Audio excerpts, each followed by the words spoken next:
समाज के जो सिंधी समाज के लिए काम करते संस्थाएं, उनका काम है कि बड़े बड़े नेताओं को अपने मंच पे बुलाना, जी हजूरी करना, उनको शाल और श्रीफल देना हाथ में। ये बताइए कि ये एक ड्रामा है, इसको ड्रामा नहीं बोल सकते। क्यों बोल रहा हूं क्यों तो कहीं ना कहीं ये आपकी बाइक रैली सिंधी समाज को बांटने का काम कर रही है। ऐसे लोग आपके साथ में इस कमेटी में जुड़ के समाज का काम करेंगे।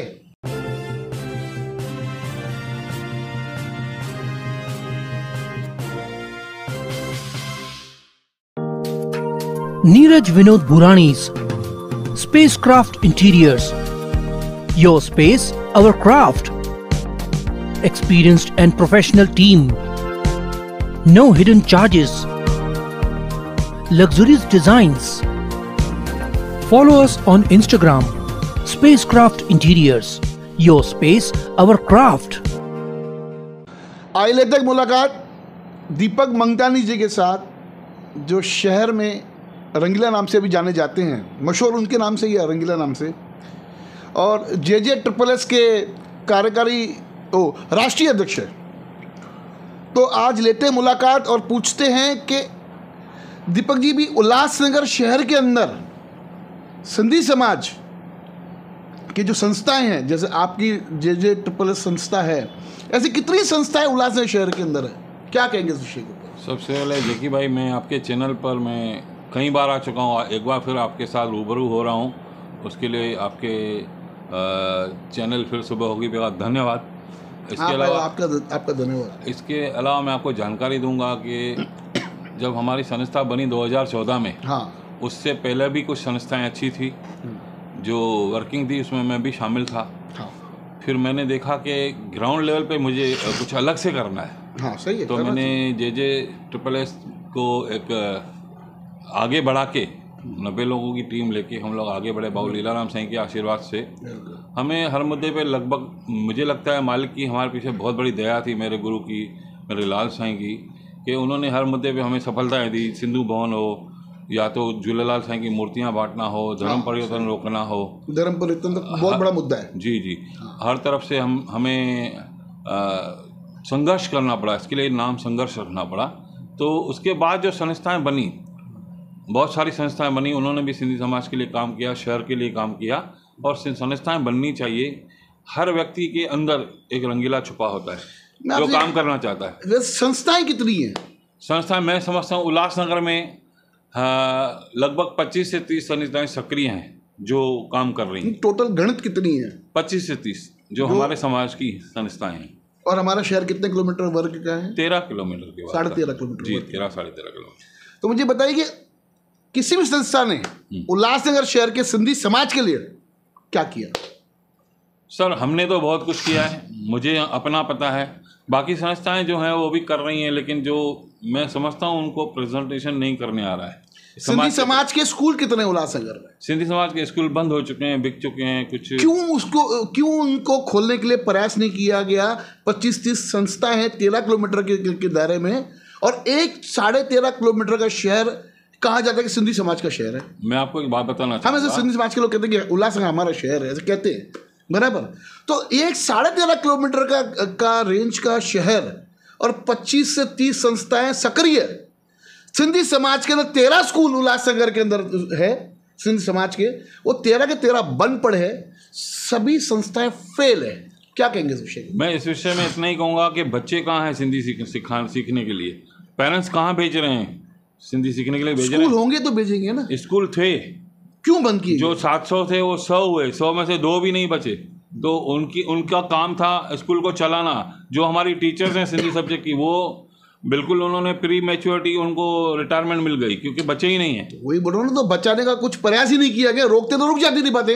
नहीं, प्रयास हुआ है, मैं ये नहीं बोलूँगा, प्रयास हुआ है, लेकिन बच्चों ने या पेरेंट्स ने कोई इच्छा ही नहीं दिखाई। मैं अभी भी एक बात बोलता हूँ, जैसे हमारे महेंद्र मूलचंदानी ने कहा था कि मैं झूलेलाल स्कूल में सिंधी सब्जेक्ट को कंपलसरी करूँगा।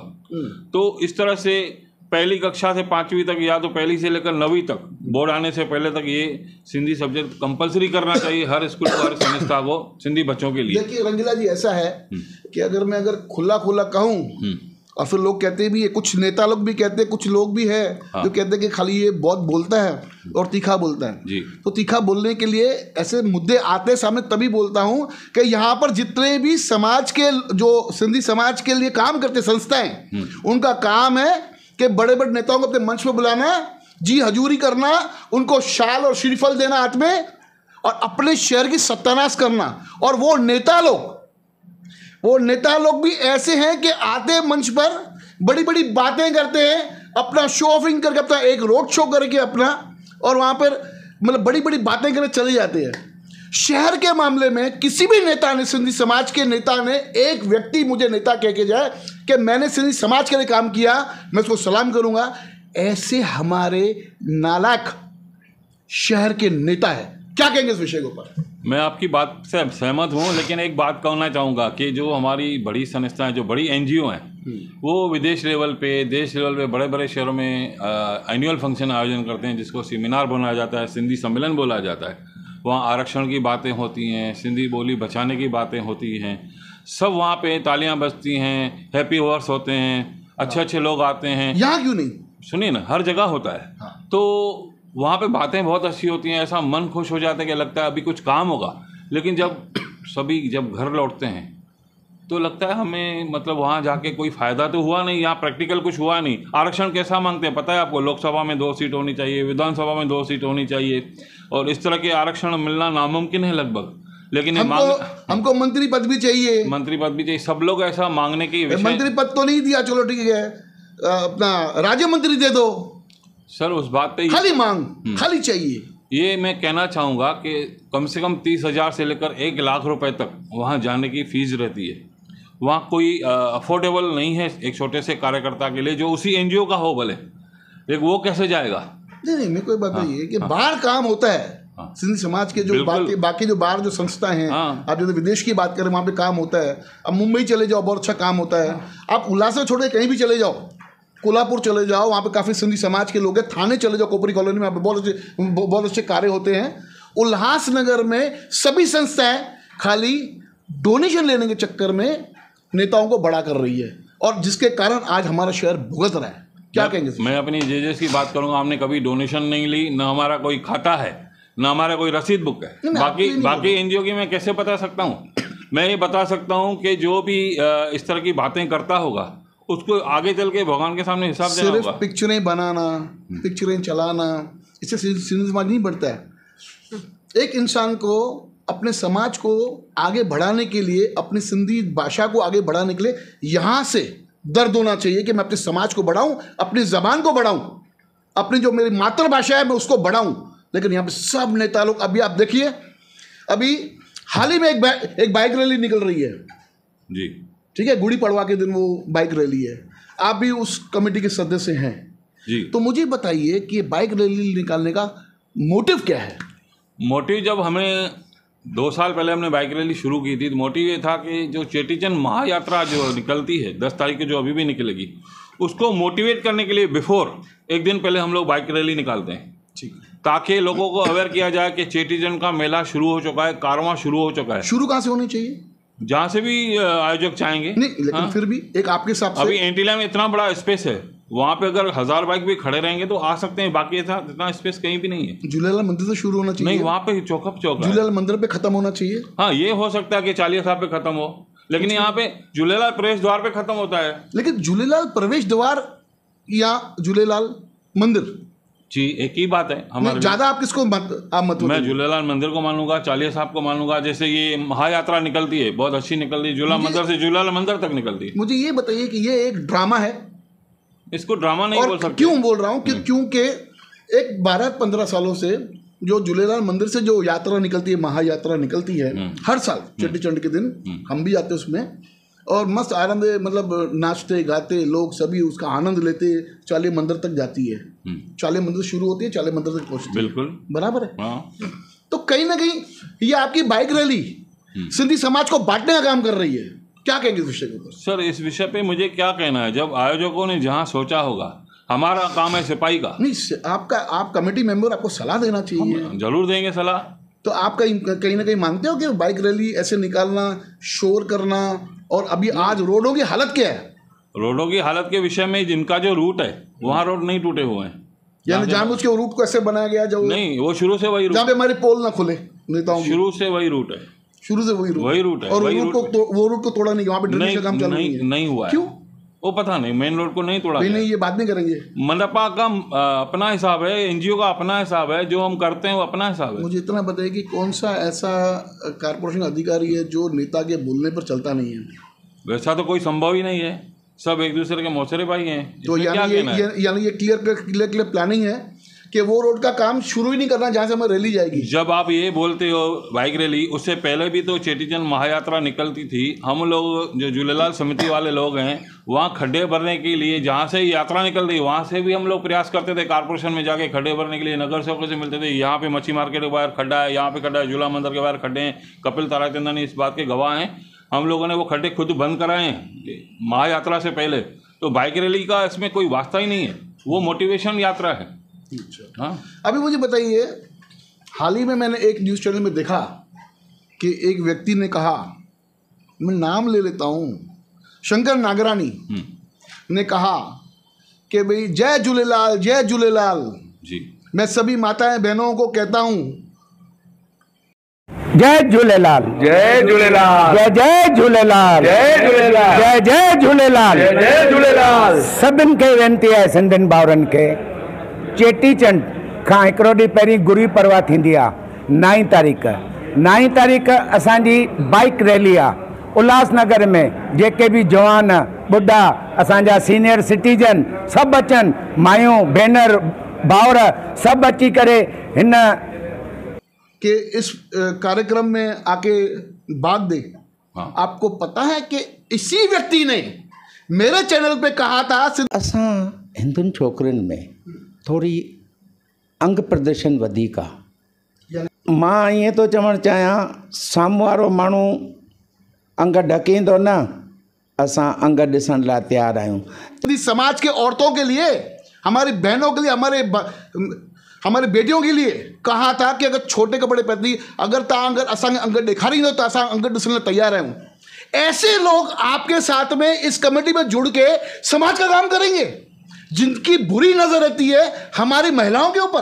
क्या कहेंगे इस विषय के ऊपर कोई उनकी रंगीला जी? हम उनके बयान से सहमत नहीं है, हम उनके साथ इस तो बयान वो के ऊपर नहीं, बात बताइए कि एक तरह से आप बोल रहे सिंधी समाज को हम बढ़ाने का काम कर रहे हैं। हम आपको सभी को, हम अपनी बहनों को कहते हैं कि इसमें आके सहभागी लीजिए। उसी के बारे में उनकी हमारे समाज की औरतों के लिए, हमारे बहनों के लिए कहता है ये बंदा। आपको पता होगा उसने इस बयान पे माफी मांग ली। क्यों कहा, क्यों ऐसा साहस किसका, कैसे होता है? तो उनकी गलती है जहाँ पे, तभी तो उसने माफी मांगी। आपको मैं बताऊं कि इस व्यक्ति के ऊपर पहले भी किसी शहर के अंदर केसेस भी हुए हैं। होते हैं, मैं समझता हूँ, बहुत सारे ऐसे केसेस होते हैं सब पर। तो आप क्या लगता है आपको कि इस प्रकार की अगर भाषा कहता है, जिसके मन में इस प्रकार की विचारधारा हो कि हम महिलाओं के लिए कहें कि अगर अपना अंग दिखाओगी तो हम देखने को तैयार हैं, ऐसे लोगों को महायात्रा में लेके क्या लगता है आपको, सिंधी समाज को आप क्या संदेश देना चाहते हो? मैं पहले भी बोल चुका हूँ, शंकर नागरानी जी बहुत अच्छे व्यक्ति हैं, लेकिन उनकी जबान जो है कभी कभी फिसल जाती है, वो बड़बोले हैं। उनके मन में ये भेद नहीं है कि मैंने क्या कहा। बाद में जब उनको सचेत करना पड़ता है पत्रकारों द्वारा, दोस्तों द्वारा, तब वो माफ़ी मांग लेते हैं। वो बड़े दिल वाले हैं, और अगर उस यात्रा में पूरा सहयोग उनका रहता है, क्योंकि उनका काम ही है झंडे टोपी बनाना, ये जो और महिलाओं के खिलाफ ऐसे नहीं, वो उनका शब्दों का उपयोग करना, पर्सनल शब्द हैं, उसके लिए हम बिल्कुल उनका साथ नहीं देंगे। बिल्कुल आप उनका विरोध करेंगे? बिल्कुल, इस विषय में हमेशा मैं विरोध करूंगा, क्योंकि इस तरह के ऐसे लोगों को आने नहीं चाहिए। ऐसे लोगों को अपने महायात्रा से हटाना चाहिए आपको। वो आयोजकों को सोचना है। इस बार मैं सक्रिय नहीं हूँ मेरी तबीयत के कारण। अच्छा। लेकिन मैं ये तो चाहूँगा ना, महायात्रा भी निकले, बाइक रैली भी निकले। हाँ, मैं भले तबीयत के कारण सक्रिय नहीं हूँ, मैं किसी से भी इस बार नहीं मिला हूँ। उसका कारण ये है, मेरी तबीयत ठीक नहीं है, वरना मैं बढ़ चढ़ के हिस्सा लेने वाला व्यक्ति हूँ। आखिरी सवाल, लोग पहनते काला चश्मा, आपने सफेद चश्मा पहना, क्या कारण है उसका? सर, ये मेरी आँख का ऑपरेशन हुआ था, ये जो धूल मिट्टी उड़ रही है। हाँ। डॉक्टर ने कहा कि ये चश्मा पहनना, तेरी आँखों में मिट्टी जा रही है। मैं बोला आंखों में क्या, पूरा मिट्टी से मुंह काला हो जाता है, हमें पूरा मुंह ढक के हेलमेट पहन के घूमना चाहिए। ये कारण मालूम क्यों नौबत आई है? ये तो पता है, सारे नेताओं के कारण। हाँ, कारपोरेशन, नेता, ठेकेदार, सब ये जो मौसेरे भाई हैं, सब उन्होंने पूरा शहर को तहस नहस करके रखा है। जब भी बाइक रैली होगी, अगर आपकी तबीयत सही होगी तो आप उस रैली में जाओगे, तबीयत ठीक होगी तो काला चश्मा पहनोगे या एसी चश्मे का उपयोग करोगे? मट्टी की वजह यही, मेरे को तो पूरा ढक के जाना पड़ेगा ताकि मैं नज़र भी नहीं आऊँ, क्योंकि मेरी तबीयत खराब है पहले ही धूल के कारण। ऐसे कई लोग, बुजुर्ग लोग, कई महिलाएं, कई बच्चे इससे पीड़ित हैं, खड्डों में गिर रहे हैं, आंदोलन हो रहे हैं। कि कब इसका हल निकलेगा? जेकी भाई, मैं आपसे प्रार्थना करता हूँ इस विषय को आप सब्जेक्ट को लीजिए ताकि खड्डों के समस्याओं से आज़ादी मिल जाए। इतनी बड़े बड़े खड्डे, इतनी पाइपलाइन छोटी, ये तो टेम्पररी काम हो रहा है सर। बहुत अच्छा लगा आज रंगीला जी से बात करते हुए। थोड़े तीखे सवाल थे, नहीं, अगर आपके दिल को ठेस पहुंची तो थोड़ा छोटा भाई समझ के दिल में न कीजिएगा।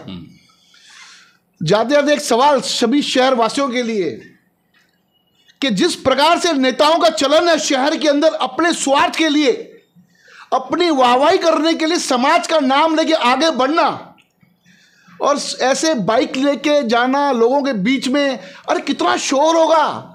मैं तो कहना चाहूंगा इन नेताओं को कि इस प्रकार की रैली निकालने से पहले आप शहर वासियों का जो मुद्दा है, जो शहर में पानी की किल्लत है, जो रोड की समस्या है, जो लोग परेशान लगे पड़े हैं, एक एक व्यापारी चिल्ला चिल्ला के चीख रहा है कि हमारे दुकान में मट्टी भरी हुई है, हम लोग व्यापार नहीं कर सक रहे हैं।